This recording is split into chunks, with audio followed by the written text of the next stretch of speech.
সংসদ ভবনের সামনে ফিলিস্তিনের পক্ষে আর কি সবাই দাঁড়িয়েছে।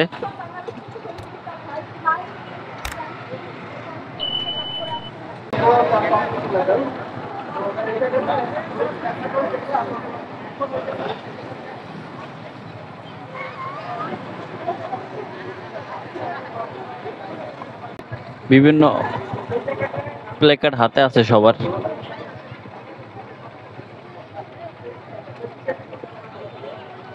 ফিলিস্তিনের পতাকা আছে।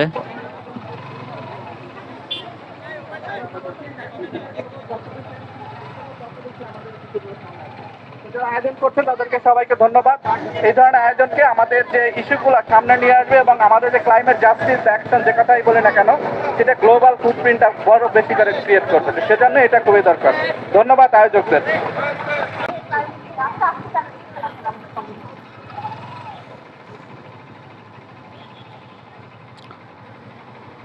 স্বাধীনতা কনসার্ট এটা আসলে হওয়ার কথা ছিল, এটা স্থগিত করা হয়েছে। ফিলিস্তিনি ভাইদের যে নির্যাতন করা হচ্ছে বা তাদেরকে হত্যা করা হচ্ছে, এর জন্যই এই কনসার্টটা স্থগিত করা হয়েছে। নাহলে এখানে 11 তারিখে একটা কনসার্ট হওয়ার কথা ছিল। আসলে আমাদের সবারই ফিলিস্তিনি ভাই বোনদের পক্ষে দাঁড়ানো উচিত, একজন মুসলমান হিসেবে, একজন মানুষ হিসেবে। আর আসলে আমরা যতই মিছিল মিটিং করি না কেন, এতে তাদের তেমন কোনো কাজে আসবে না আমার মনে হয়। তাদের জন্য অর্থ সংগ্রহ করাটাই সবচেয়ে গুরুত্ব দেওয়া উচিত, কারণ এটা করলে তাদের জন্য অনেকটাই ভালো হবে, কারণ তাদের অনেক খাবার সংকট আছে। তো সবাইকে অনুরোধ করব সবাই যাতে বিকাশে তাদেরকে কিছু কিছু টাকা ডোনেট করার জন্য।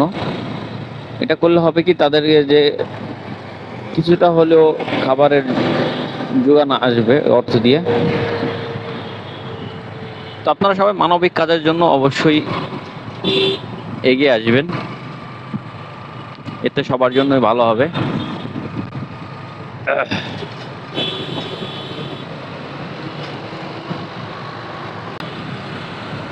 আমি আছি এখন ফার্ম গেট মেট্রো রেল স্টেশনের নিচে।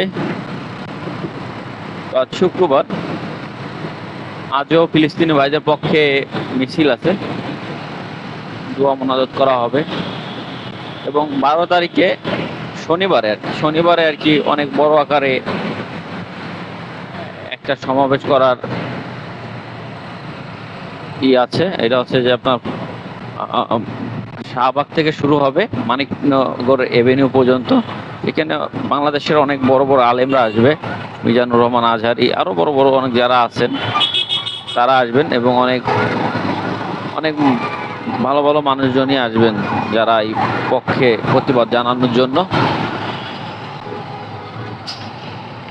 তো আপনারা সবাই আসবেন আগামীকাল। তো ইনশাল্লাহ চেষ্টা করবো আগামীকাল আমিও থাকার জন্য। এখন আছি ফার্ম গেট, কারণ বাজার দিকে একটু যাই।